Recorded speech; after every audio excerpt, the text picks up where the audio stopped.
Hi అండి, welcome to our channel.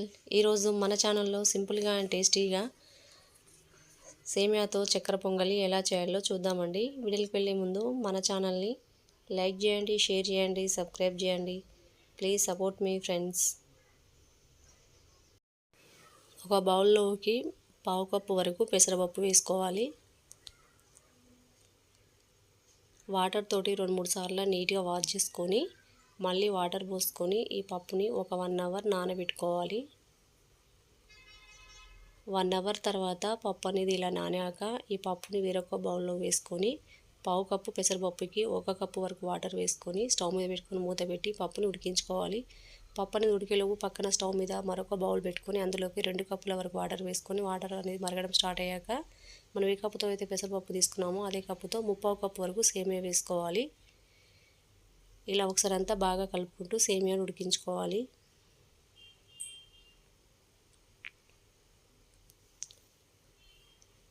సేమియా అనేది ఇలా ఉడికాక ఇప్పుడు స్టవ్ ఆఫ్ చేసుకొని ఈ సేమియాని ఒక స్ట్రైనర్లోకి వేసుకోవాలి.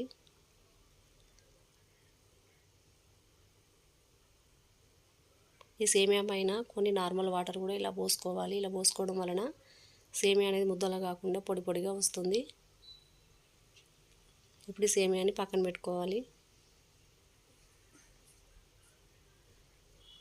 పప్పు అనేది ఇలా ఉడికాక మళ్ళీ ఒకసారి అంతా బాగా కలుపుకొని స్టవ్ ఆఫ్ చేసుకొని ఈ పప్పును కూడా పక్కన పెట్టుకోవాలి. ఇప్పుడు స్టవ్ మీద మరొక ప్యాన్ పెట్టుకొని అందులోకి 2 లేదా 3 టేబుల్ స్పూన్ల వరకు నెయ్యి వేసుకోవాలి.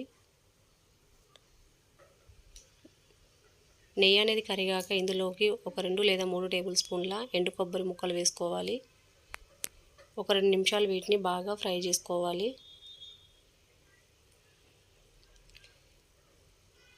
ఇవి కాస్త ఫ్రై అయ్యాక ఇందులోకి ఒక 2 టేబుల్ స్పూన్ల జీడిపప్పు పలుకులు వేసుకోవాలి. వీటిని కూడా 1 నిమిషం పాటు బాగా ఫ్రై చేసుకోవాలి. ఇవి కాస్త ఫ్రై అయ్యాక ఇందులోకి ఒక 2 టేబుల్ స్పూన్ల కిస్మిస్లు, 1 టేబుల్ స్పూన్ బాదం పప్పు పలుకులు వేసుకొని ఒకసారి అంతా బాగా కలుపుకుంటూ ఫ్రై చేసుకోవాలి. ఇలా మంచి గోల్డెన్ బ్రౌన్ కలర్ వచ్చాక ఇప్పుడు స్టవ్ ఆఫ్ చేసుకొని వీటిని ఒక బౌల్లో వేసుకోవాలి.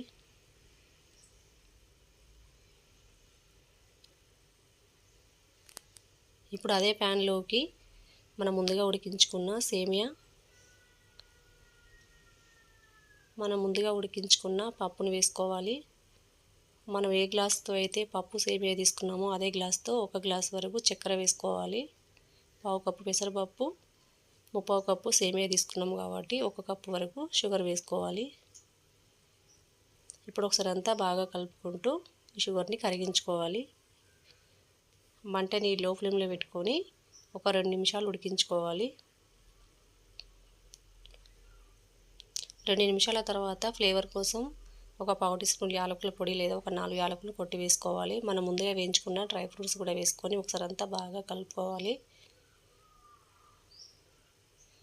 ఇలా అంతా కలిసేటట్టు కలుపుకున్నాక ఈ టైంలో స్టవ్ ఆఫ్ చేసుకోవాలి. అంతేనండి, మన సింపుల్ అండ్ టేస్టీ అయిన సేమియాతో చేసిన చక్కెర పొంగలి రెడీ అండి.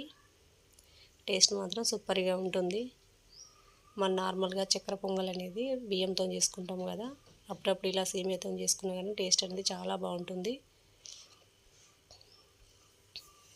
ఎప్పుడు చేసే చక్కెర పొంగల్ కాకుండా మనం ఇలా సేమియాతో చక్కెర పొంగల్ చేసామంటే రుచి మహా అద్భుతంగా ఉంటుందండి. పిల్లల నుంచి కానీ పెద్దవారి నుంచి ఎవరైనా చాలా చాలా ఇష్టపడి తింటారు. టేస్ట్ మాత్రం సూపర్గా ఉంటుంది.